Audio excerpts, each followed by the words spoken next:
jërëjëf Bougane Gueye gagné na ñi nga xam ne ñoo di devant àttekat yi loolee di kàddu yi ki nga xam ne moo di maître El Hadji Diouf loolee daal di xamle ni ki maanaam tey jii foofee ca grande bu Tambacounda moom maître El Hadji Diouf la mu wax rek moo di kile di Bougane ba mu taxawee ca kanamu àttekat yi ca lañ xam ne rek kile di Bougane Gueye Dany daal na leen di gagné waaye itam humilier leen bu baax a baax maanaam.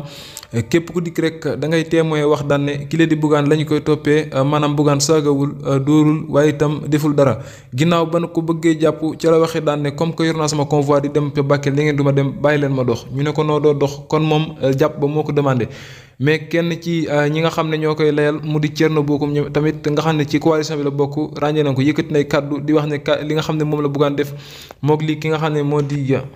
Anta Babacar def ñooyam kon jamono ji daal mu mel ni kile di maître El Hadji Diouf daal la mu xam le moo di kile di Ousmane kile di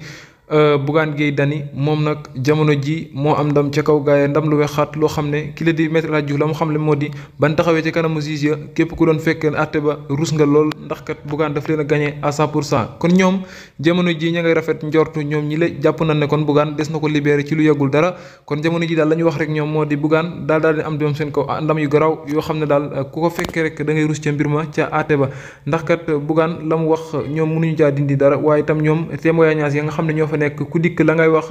maanaam mook sa morom la muy wax ñooy daal di yem maanaam daal ñoom ñëpp dañoo wax ne Bougane deful dara dañ koo jaay doole waaye itam dañ ko bëggoon a tëj wala itam sax